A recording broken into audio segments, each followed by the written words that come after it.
저희 방금 영상 하나 봤는데 어떤 영상이죠? 수련회, 수련회 참여 홍보 영상인데요. 아직 수련회 참여 신청 안 한 친구들 혹시 있을까요? 손 한번 들어봅시다. 솔직하게, 괜찮아. 네, 사진 좀 찍어주세요. 네, 수련회 은혜롭게 잘 준비하고 있어요. 우리 선생님들 정말 기도 열심히 하시면서 정말 우리 친구들 행복할 수 있는 수련회를 준비하고 있습니다. 이따 끝나고서 예배 마치고서 학부모 간담회 할 때 우리 친구들 같이 좀 들어주시면 좋을 것 같고, 수련회에 대해서 좀 이렇게 설명을 드릴 테니까 기도해 보시고, 꼭 여기 있는 모든 친구들 한 명도 빠짐없이, 그리고 친구들까지 데리고 와서 모두가 함께 수련회에 참여할 수 있었으면 좋겠어요. 네, 오늘 저희가 말씀을 나누고자 하는데, 그 전에 부모님들이 저희 예배 함께 오셨어요. 여기 이렇게 앉아 계신데 감사합니다. 또 이렇게 아침 일찍부터 학생들이, 자녀들이 예배드리는 이곳에 오시는 게 쉽지 않으셨을 텐데 이렇게 함께 해주셔서 감사합니다. 그래서 제가 우리 부모님들께 이렇게 퀴즈를 한번 내보려고 해요. 고등부에 얼마나 그래도 오실 정도면은 관심이 좀 있으시겠다라는 생각이 들어서 퀴즈를 3개를 준비를 했고요. 혹시 이거 확대되나요? 네, 제가 여기 이렇게 선물을 준비했습니다. 이 선물은 부모님께 드리지 않고 그 부모님의 자녀에게, 맞추신 부모님의 자녀에게 선물을 드릴 테니까 우리 부모님들 자녀를 위해서 한번 열심을 다해서 맞춰주시길 바랍니다. 얼마나 고등부에 관심이 있으신지. 네, 첫 번째 문제입니다. 오늘 이렇게 광고 영상을 잘 보셨다면 아실 수 있을 거라고 생각하는데요. 이번 여름 수련회 주제와 수련회 장소 이름을 정확하게 아시는 분 손 들고. 네, 환승연회. 장소는 어딜까요? 땡. 그 뒤에 분. 네.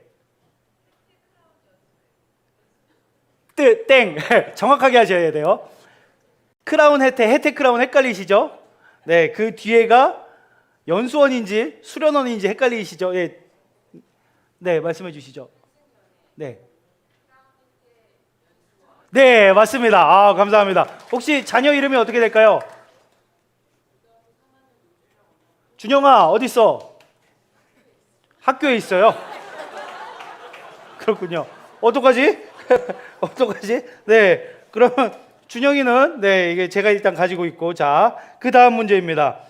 이번 비전 트립을 가는 나라와 그 나라 수도 이름을 아시는 분? 네, 어머님. 몽골. 네, 감사합니다. 혹시 자녀 이름이 어떻게 되죠? 박채라. 어디 있어요? 나와줄래? 잠깐 나와줘. 괜찮아. 또 엄마 덕에 이렇게 선물을 받게 됐어요. 자, 세 번째. 일단 옆에 나와 있어. 선물을 줄게. 세 번째 문제입니다. 고등부를 섬기는 목사의 이름과 두 쌍둥이의 이름을 순서대로 말씀해 주세요. 네, 어머님. 네. 역시 우리 학생회장 어머님, 학생회장 나오세요. 네, 나와. 괜찮아. 네, 우리 학생회장은 항상 여기 올라오면서도 항상 떨린대요. 준영이는 제가 나중에 전달하고, 자, 우리 학생회장 요거, 그리고 우리 친구, 네, 내부 선물을 내려가셔서 확인해 보시면 됩니다. 열어보시면 수련회 비전 트립 신청권과 기도 후원하겠다는 기도 후원 약정서가 들어 있습니다. 예, 겉은 이렇게 번지르르하지만 속은 더 번지르르한 걸로 준비했으니까요. 신청해 주시고. 미안.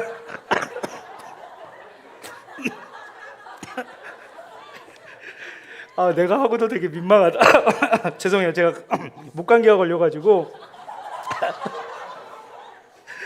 네, 민망해라.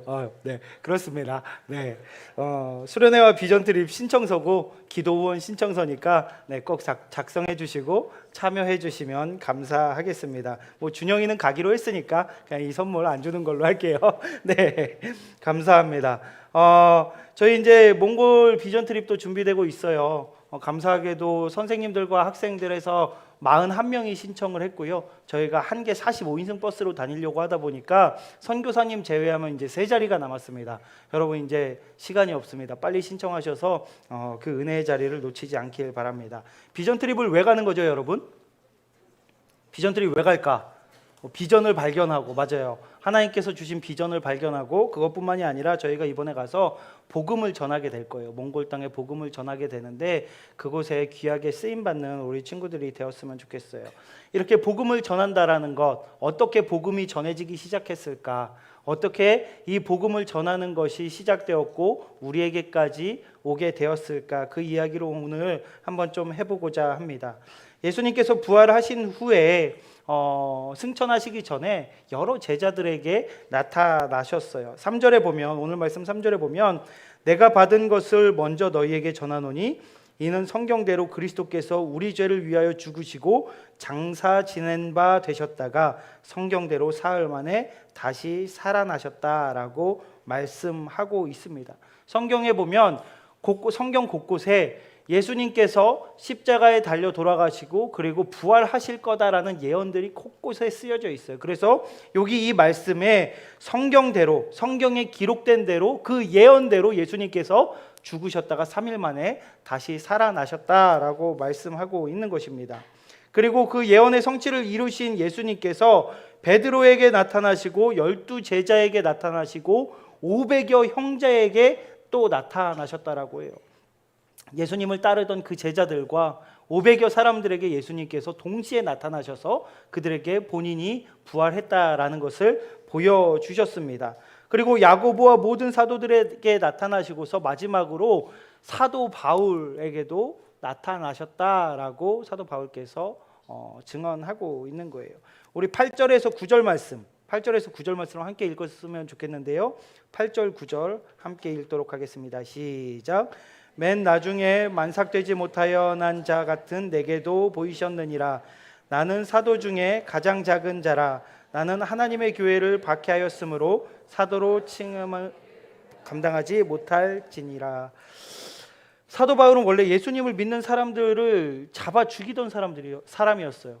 여러분, 사도 바울이 나중에 복음을 전하고 신약 선서의 대부분을 이렇게 기록하지만 이 바울께서는 원래 예수님을 믿는 사람들을 잡아다가 죽이는 그런 역할을 하던 사람이었습니다. 정말 열심히 있었어요. 유대교 전통을 지키고 그 구약 성경만을 하나님의 말씀이라고 믿었고 예수님을 부인하면서 예수님을 믿는 사람들은 이단이고 하나님을 욕되게 하는 자들이라고 생각을 하고 그 사람들을 잡아 죽이는데 가장 앞장섰던 사람이 바로 바울입니다. 그가 하루는 다메섹을 향해 가고 있었어요. 예수님을 믿는 사람들을 잡기 위해서, 그들을 정말 고통스럽게 하기 위해서 다메섹으로 가는 길에 갑자기 하늘에서 큰 빛이 임합니다. 빛이 임해서 그 사도 바울을 확 비추는 거예요. 그리고서 하늘에서 그런 이야기가 들렸습니다. 사울아 사울아 내가 어찌하여 나를 박해하느냐. 예수님께서 하늘에서 사도 바울에게 나타나셔서 사울아 사울아 하신 거는요, 사울이라는 그 이름은 바울의 유대식 이름이에요. 그 이스라엘에서 사용하는 이름이고, 바울이라는 이름을 나중에 쓰게 된 것은 이제 이방으로 나가서 헬라식 이름으로, 말 그대로 외국에 나갈 때 외국 이름을 짓듯이 그렇게 바울이라는 이름을 사용했지만 원래 이름은 사울이거든요. 사울아 사울아 내가 어찌하여 나를 박해하느냐라고 예수님께서 말씀하시고 그 빛이 임하자 그 순간 그 사울의 눈이 가려집니다. 비늘 같은 것이 생겨서 아무것도 보이지 않게 됐다라고 해요. 그래서 주변에 있던 사람들이 그를 부축해서 다메섹으로 데려가서 3일 동안 아무것도 먹지도 마시지도 못한 채 괴로워하고 있었습니다. 예수님께서 아나니아라는 사람을 그에게 보내셨어요. 그래서 그에게 안수하라고 말씀하셨고 아나니아가 그를 축복하며 안수하자 그 눈의 비늘 같은 것이 벗겨지고 이제 눈이 보이기 시작했다라고 고백하는 것입니다. 그래서 그곳에서 바로 바울이 했던 건 뭐냐면요, 회개를 했어요. 내가 지금까지 너무나 큰 잘못을 하고 있었구나. 내가 정말 예수 그리스도를 믿어야 되는데 예수 그리스도를 믿는 자들을 잡아서 핍박하고 죽이고 있었구나. 이게 내가 너무나 잘못하고 있었구나. 내가 이제 예수님이라는 그 존재를 정말로 믿어야겠다라고 마음이 바뀌게 됩니다. 그래서 이제 세례를 받고 예수님을 온전히 믿게 되는 거예요. 11절 말씀을 우리 함께 읽었으면 좋겠습니다. 시작. 그러므로 나나 그들이나 이같이 전파하매 너희도 이같이 믿었느니라. 아멘. 바울은 예수님을 만나고 나서 예수님을 믿는 사람들을 박해하던 인생에서 예수님을 전하는, 예수님의 그 복음을 전하는 사람으로 바뀌게 되었습니다. 그의 인생이 바뀐 거예요. 예수님을 믿는 사람들을 죽이던 사람이 갑자기 하루아침에 예수님을 만나고 나서 예수님을 전하는 사람으로 변하게 되었다라는 것입니다. 그는 인생을 들여서 하나님의 복음을 전하기 시작을 했어요. 인생을 바쳐서 예수님을 전하기 시작했어요. 왜 그랬을까요? 그 이유가 10절에 나옵니다. 우리 10절 말씀 한번 같이 읽어볼게요. 시작.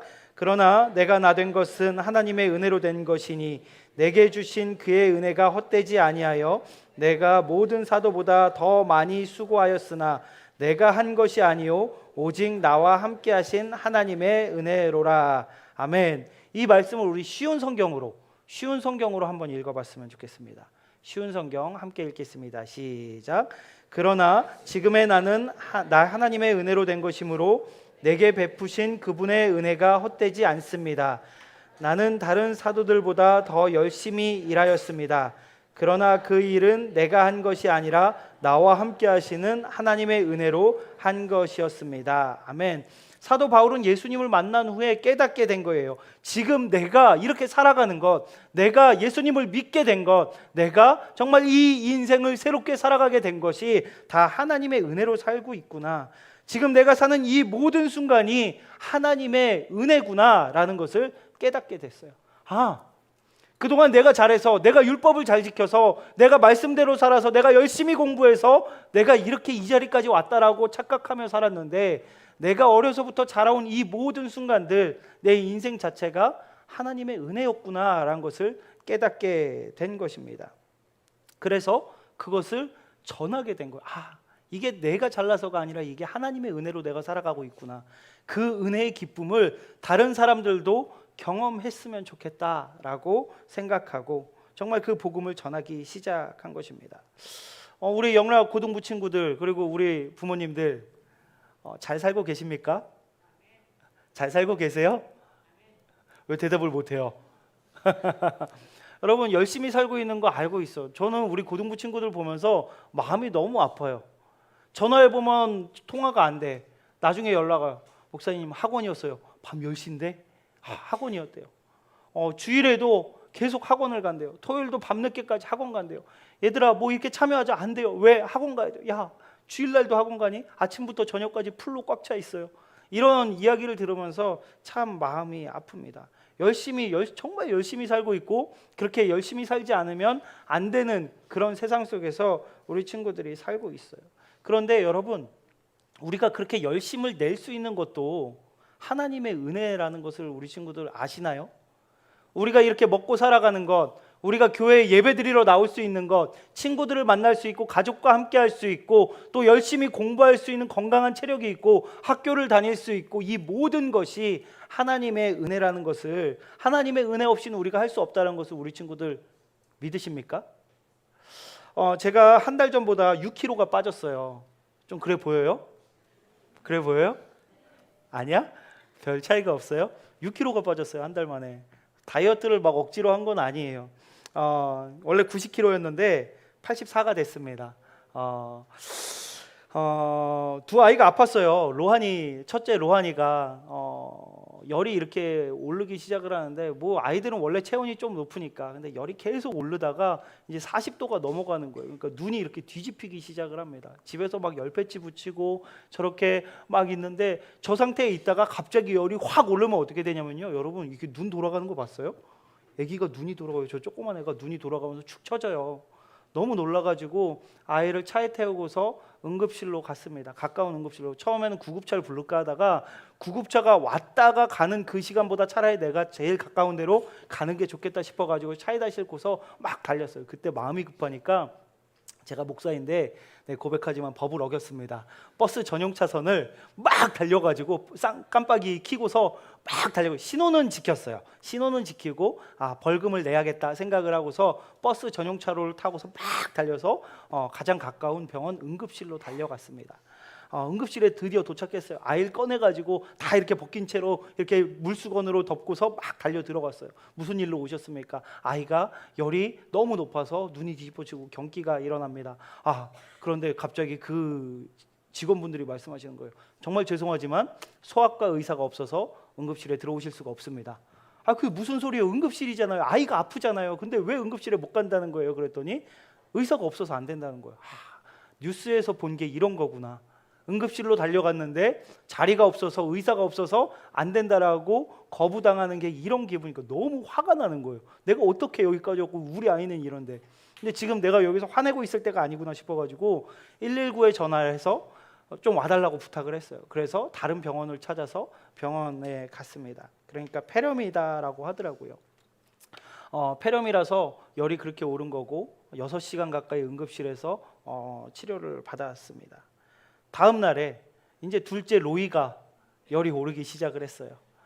둘째 로이가 열이 올라가지고 다 이렇게 벗겨놓고서 저 막 아이스 시트 붙이고 막 물로 닦아주고 밤새 이러는데 또 40도가 넘어가 버린 거예요. 응급실로 달려갔습니다.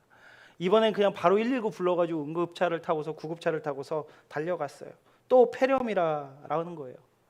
이 두 아이를 입원을 시켜야 되는데 병원에서도 입원에 대해서 고민을 하는 거예요. 왜냐하면 아이들이 너무 어리니까 침대에 계속 있을 수도 없고 아이들이 또 목청이 좋아요. 우는 게 어마어마합니다. 계속 우니까 너무 심하게 우니까 다른 병동에 있는 아이들에게 피해가 갈 것 같고 이게 그냥 입원을 시키는 게 어렵겠다 해가지고 일단 집으로 데려오고 아이들이 열이 오르면 바로 응급실로 다시 데려오기로 약속을 하고 집으로 데리고 왔습니다. 이 두 아이를요 밤새 닦아주고 하는데 어느 순간인가 괜찮다가 갑자기 열이 쫙 올라가요.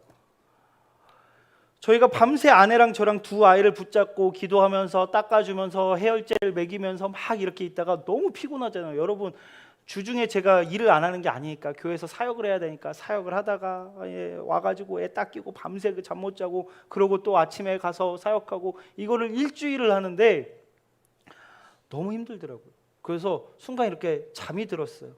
잠이 들었는데 아이가 우는 거예요. 우는데 제 마음 가운데 무슨 생각이 들었냐면 그렇게까지 오르진 않지 않았을까. 나 너무 피곤한데 그냥 자고 싶다. 로이야 조금만 좀 견뎌라. 이런 마음이 제 안에 드는 거예요. 순간 이건 아니지 싶어가지고 정신을 차리고 다시 체온계 가져와서 재보니까 또 막 39.8도 40도 가까이 가는 거예요. 해열제를 먹이고 또 온몸을 다 씻고 또 반복 그걸 몇 시간을 그러고 있었습니다. 이거를 일주일을 하는데 제 안에 들었던 생각이 뭐였냐면요, 문득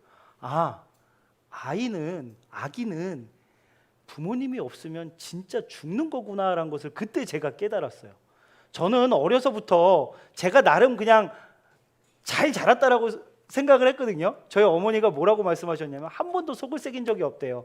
운 적도 없고 막 이렇게 땡깡도 크게 부리지 않고 어렸을 때 너는 정말 발로 키운 것 같아.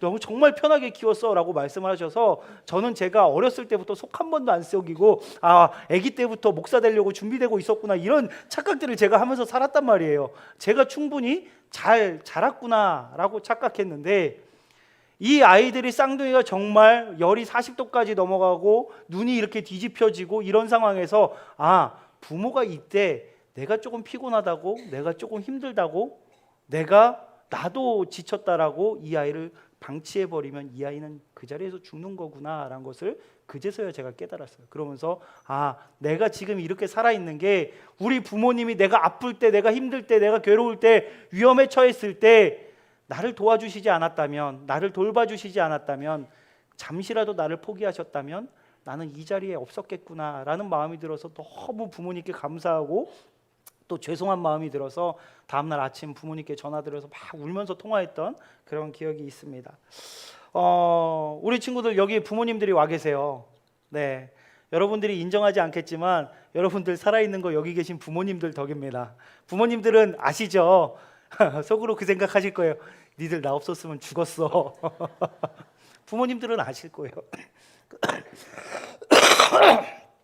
죄송합니다.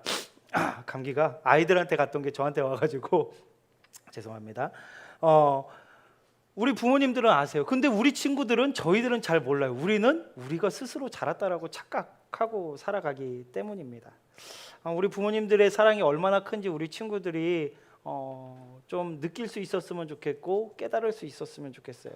우리 친구들 여기 계신 부모님들께 키워주셔서 감사하다고, 뭐 부모님이 안 오신 분들도 많이 있을지 모르겠지만 우리 부모님들께 감사하다고 한번 박수 드렸으면 좋겠어요.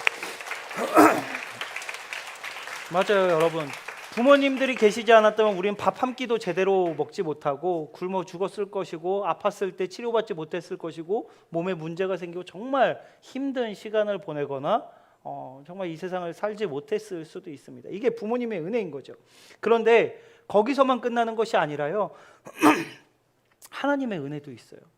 우리가 부모님의 은혜 없이 한순간도 살아갈 수 없는 그런 나약한 존재로 태어난 것처럼 우리가 이 세상을 살아가고 있는데 하나님의 은혜 없이 우리가 스스로 잘해서, 우리가 열심히 해서, 우리 부모님이 잘 도와줘서 우리가 지금까지 이렇게 살아가고 있다라고 생각한다면 그것도 우리가 가지고 있는 너무나 큰 착각입니다. 여러분, 하나님이 한순간이라도 우리를 포기한다면, 하나님께서 우리를 한순간이라도 방치한다면, 아니면 하나님께서 정말 그 노아의 홍수를 일으키셨던 것처럼 우리가 짓는 죄들로 인해서 너무 화가 나셔서 다 그냥 쓸어 엎으시겠다라고 결심하신다면 이 자리에서 살아갈 수 있는 사람들은 아무도 없을 것입니다. 우리가 부모님의 은혜를 인지하지 못한 채 그냥 당연한 듯이 살아가듯이 우리는 하나님의 은혜를 느끼지 못한 채, 인지하지 못한 채 그냥 우리가 잘하고 우리가 좋은 환경에서 태어났고 우리가 정말 괜찮은 사람이라서 이렇게 살아가고 있다라고 착각할 때가 너무나 많이 있다라는 것입니다. 여러분, 저는 죽을 고비를 여러 번 넘겨봤어요. 배 사고 나서 원래 정말 저는 죽는 사람이었는데 살았고, 또 얼마 전에 지난주 월요일이죠. 지난주 월요일에는 제가 이 목이 너무 아프고 기침이 많이 나와가지고 월요일 아침에 병원 여는 그 시간에 맞춰서 병원을 가려고 문을 열었어요. 그러니까 목양관 아래에 이렇게 철문이 있거든요. 동호는 알지?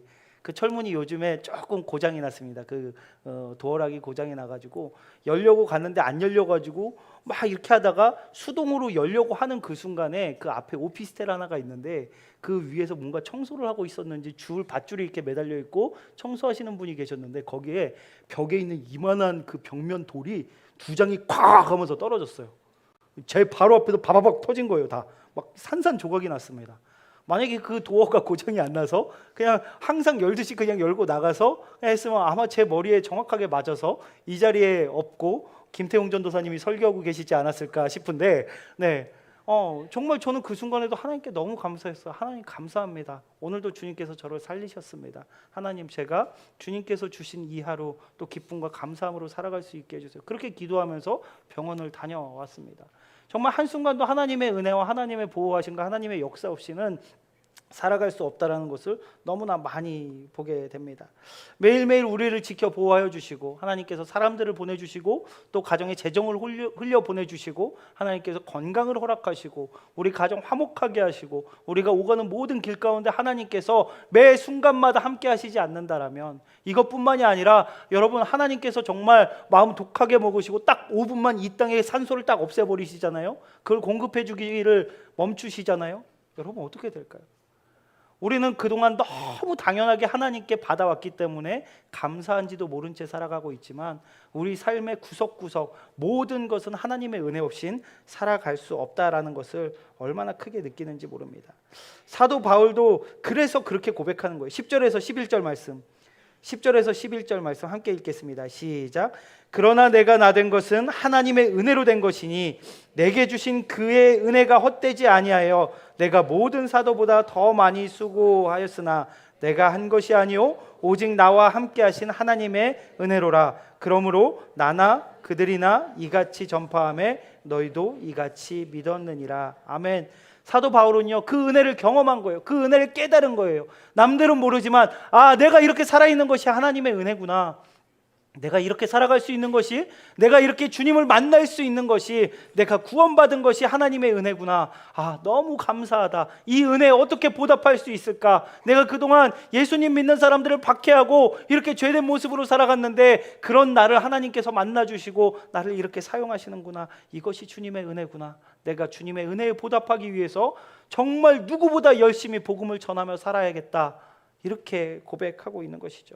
그래서 사도 바울과 그 제자들, 그 예수님의 제자들과 사도들 모두가 그 은혜를 경험하고 내가 그 은혜를 함께 나눠야겠다 복음을 전하기 시작하면서 그 복음이 흘러서 지금 이곳에서 예배드리고 있는 여러분들과 저에게까지 그 복음이 흘러왔다라는 것입니다. 사랑하는 영락 고등부 친구들, 그리고 부모님들, 우리는 하나님의 은혜로 살아가는 사람입니다. 한번 옆에 있는 친구에게, 부모님께 한번 고백해 볼까요? 우리는 하나님의 은혜로 살아가는 사람입니다. 은혜 없이는 살아갈 수 없습니다. 감사합니다. 은혜 없이는 살아갈 수 없는 존재예요. 모든 것이, 우리가 누리고 있는 모든 것, 우리가 갖고 있는 모든 것이 영원할 것 같고 그것들을 가지고 있으면 우리가 행복할 것 같지만 여러분, 그것들 사라지는 것 한순간입니다. 금세 없어질 것들, 그것들이 정말 은혜다라고 착각하면서 살아가는 것이 아니라 나와 함께 하시는 하나님, 그 예수님이 은혜다라는 것을 기억하는 축복이 있길 바랍니다. 그래서 저희가 그 은혜를 나누기 위해서 비전 트립도 이번에 가는 거예요. 죄송합니다. 죄송합니다. 저희가 코로나가 끝나자마자 제 안에 어떤 마음이 들었냐면 올해는 비전 트립 갈 수 있겠다. 코로나 상황이 좋아져서 올해는 드디어 비전 트립 갈 수 있겠다라는 생각이 들었어요. 여러분, 지금까지 학생 22명, 교사 17명, 교육자 2명, 총 41명이 비전 트립을 신청을 했습니다. 저희가 가는 몽골의 전체 인구가 몇 명인 줄 알아요? 338만 명이래요. 그 인구의 54%가 티베트 불교를 믿고 있습니다. 54%가 티베트 불교를 믿고 있어요. 그리고 이슬람교가 3.1%, 무교가 38%, 기독교 인구는 고작 1.6%입니다. 98.4%가 다 다른 신을 믿고 있는 나라가 몽골이라는 나라예요. 예수님을 믿지 않고 그 은혜를 누리지 못한 채 살아가고 있습니다. 여러분, 3자리 남았습니다. 그곳에 가서 복음을 전할 수 있는 너무나 좋은 기회입니다. 하나님의 은혜를 누리면서 살아가는 것으로 끝나지 않고 그것을 함께 전할 수 있는 우리 친구들이 됐으면 좋겠어요. 그런데 이 비전 트립을 준비할 때 우리 친구들이 오해하는 게 있어요. 오해하는 게 있습니다. 무슨 오해가 있을까요? 비전 트립은 재정적인 여유가 있고 시간적인 여유가 있고 그냥 갈 만한 친구들만 가는 거다라는 오해입니다. 여러분, 정말 그럴까요? 정말 그렇게 생각하십니까? 아니에요. 비전 트립은요, 아울리치는요, 정말 그 은혜를 경험한 사람들이 가는 거예요. 내 상황들은 너무 힘들고 나는 돈이 부족하고 나는 지금 갈 수 있는 상황이 아니지만 그럼에도 불구하고 내가 받은 은혜가 너무나 크기 때문에, 내가 살아가는 이 순간순간이 하나님의 은혜이기 때문에 그 은혜에 감사하며 내가 하나님께 보답할 수 있는 것이 무엇일까 고민하면서 믿음으로 결단하고 나아가는 거예요. 저희 비전 트립 신청한 친구들 중에요, 재정 안 되는 친구들이 있어요. 여러분, 고3이 몇 명인 줄 알아요? 고3 3명이 나가요. 고3이 어떻게 비전 트립을 갈 수 있을까? 그런데 고3이 3명이나 비전 트립을 갑니다. 왜요? 정말 이 중요한 시기에 하나님께 받은 그 은혜를 갚고 싶어서. 이 청소년 시기, 가장 중요한 이 시기에 하나님, 저에게 있어서 가장 중요한 거는 성적이나 대학보다 하나님이 가장 중요합니다 라는 고백을 가지고 나아가는 친구들이에요. 저는 그런 친구들을 하나님께서 축복해 주실 거라고 믿습니다. 하나님께서 정말 좋은 길을 열어주실 거라고 믿어요. 그렇게 기도하며 나아가는 친구들이 있는 것입니다. 여러분, 다 돼서 여유가 있어서 나가는 게 절대 아니에요. 나갈 수 없는 상황이지만 그 은혜에 보답하고 싶어서 나가는 것입니다. 두 번째 오해는 뭘까요? 반주 좀 해주시겠어요? 두 번째 오해는 뭘까요? 비전 트립은 갈 수 있는 소수만 가는 것이다 라는 오해입니다. 여러분, 지금 비전 트립 신청한 친구들 한번 손 들어볼까요? 한번 손 들어보세요. 뭐 안 시킬게, 괜찮아. 크게 높이 들어봐. 네, 이 다수 중에 소수로 보입니다. 네, 감사해요. 내려주세요. 정말 이 친구들만 가는 걸까요? 이 친구들만 하나님의 은혜를 경험하고 살아가고 있나요? 아니죠. 우리 모두가, 여기 계신 친구들 모두, 선생님들 모두, 그리고 부모님들 모두가 하나님의 은혜를 경험하면서 살아가고 있습니다. 그러면 우리 그냥 소수, 갈 수 있는 특정 소수만 가는 것이 아니라 우리 모두가 함께 나아갈 수 있어야 돼요. 목사님, 저는 도저히 상황이 안 돼요. 부모님이 허락을 안 해주세요. 저는 학원 때문에 안 돼요. 네, 정말 상황이 안 되는 친구들이 있어요. 뭐 건강 때문에 못 가는 친구가 있고 정말 가지 못할 이유들이 있는 친구들이 있어요. 하지만 여러분들, 그런 친구들도 갈 수 있는 방법이 있습니다. 두 가지 방법이 있어요. 뭘까요? 후원자가 되어주는 거예요. 재정의 후원자, 기도의 후원자. 목사님, 저는 그 정도의 돈이 없습니다. 여러분들에게 그 회비 전체 막 60만 원, 100만 원 이렇게 내라고 이야기하고 있는 게 아닙니다. 여러분이 내지 않아도 하나님은 돈은 채워주세요. 돈이 없어서 비전트리 못 간다? 돈이 없어서 선교를 못 한다? 그런 일은 있지 않습니다. 하나님께서 하나님의 방법으로 채워주실 거예요. 그런데 여러분들에게 이런 이야기를 하는 것은 우리가 정말 하나님께 받은 큰 은혜를 하나님께 돌려드리기 위해서 지금 당장의 비전 트립을 가진 못하지만 나의 작은 이 재정 5,000원, 만원, 아니 1,000원 이거라도 하나님 정말 주님의 복음을 위해서 귀하게 쓰임받기를 원합니다 라는 마음이 있는 친구들, 그런 부모님들은 정말 저희 오늘 받은 주보에 들어있는 봉투에 담아서 헌금해 주시면 좋을 것 같아요. 재정으로 함께 보내는 거예요. 누군가는 갈 수 있는 상황이 돼서 직접 가는 것이고 누군가는 갈 수는 없지만 재정으로 함께 보내는 선교사로서 나갈 수 있는 것입니다. 그것도 힘든 친구들은 어떻게 하면 돼요? 기도하는 선교사로 함께 가면 돼요. 우리 친구들 그 주보에 보면 종이가 하나 있을 거예요. 저는 기도 후원자로 함께 가겠습니다라는 종이가 있을 거예요. 거기에 다 적어줬으면 좋겠어요. 내가 재정도 없고 내가 시간도 없고 어떻게 할 수 있는 상황도 아니지만 하나님, 제가 기도 하나는 잘하지 않습니까? 제가 시간을 내서 기도하겠습니다. 소식을 들을 때마다 기도하겠습니다. 제가 금식하며 기도하겠습니다. 제가 저의 기도 제목들을 잠시 내려놓고 그 주님의 복음을 전하기 위해서 시간과 재정과 노력을 들여서 나가는 우리 친구들과 선생님들을 위해서 제가 눈물로 기도하겠습니다. 결단하고 우리 친구들이 기도해 주면 돼요. 그러면요, 재정으로 후원하고 기도로 후원해 주면 우리 영락고등부 학생들과 선생님들과 부모님들이 함께 비전 트립을 가는 거예요. 함께 그 은혜에 감사하며 복음을 전하며 나아가는 것입니다. 절대로 소수가 가는 게 아니에요. 우리 모두가 함께 가는 것을 믿으시길 바랍니다. 우리 옆에 있는 친구들에게, 부모님들께 함께 이야기해 봅시다. 함께 갑시다. 함께 갑시다. 우리 같이 갑시다. 한 명도 빠짐없이 모두 함께 갑시다. 네, 우리 함께 한 명도 빠짐없이 모두 함께 가야 하는 것입니다. 말씀을 마무리하겠습니다. 하나님께 받은 은혜를 기억하시길 바랍니다. 여러분, 우리가 착각하며 살아가지만 우리는 하나님 은혜 없이 살아갈 수 없는 나약한 존재들입니다. 우리가 살아가고 있는 이 모든 순간이 하나님의 은혜임을 기억하며, 주님, 저도 그 은혜에 잠시라도 조금이라도 보답하는 시간을 갖고 싶습니다. 결단하는 친구들은 비전 트립 마지막으로 3자리 남았으니까 오늘 꼭 신청해 주시고요. 그것이 안 되는 친구들은 재정으로, 기도로 함께 비전 트립 다녀오겠습니다. 하나님, 저희를 보내주시옵소서. 기도하며 감사하며 하나님께 보답하는 그런 귀한 인생 사는 우리 영락고등부 친구들, 그리고 선생님들, 부모님들 되시길 예수님의 이름으로 축복합니다. 함께 기도하겠습니다. 하나님, 감사합니다. 살아보니 이 모든 것이 주님의 은혜입니다. 한순간도 주님의 은혜 없이 살아갈 수 없는 나약한 존재라는 것을 하나님 잊지 않게 하여 주시옵소서.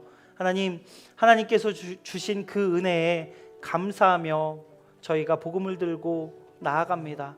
우리만 그 은혜를 누릴 수 없어서 그 은혜를 나누고자 몽골 땅으로 나아갑니다. 하나님, 기도하며 준비하는 모든 팀원들 하나님께서 축복하여 주시고 그 길을 열어주시며 하나님, 길이 막히지 않을 수 있도록 인도하시고 재정을 허락하여 주시옵소서. 상황들을 허락하여 주시옵소서. 그리고 주님, 아직 고민 중인 친구들이 있다면 오늘 믿음으로 결단하게 하시고 그 친구들도 함께 나아갈 수 있도록 주님께서 붙잡아 주시옵소서. 하나님, 영락고등부 전체가 하나 되어 나아가기를 원합니다. 재정으로, 기도로 함께 후원하며 복음을 들고 몽골 땅을 다녀오기를 원합니다. 하나님, 저희 모두가 사랑으로 하나 되어서 주님의 복음을 전하고 돌아올 수 있도록 아버지 인도하여 주시옵소서. 감사드리오며 예수 그리스도의 이름으로 기도드립니다. 아멘.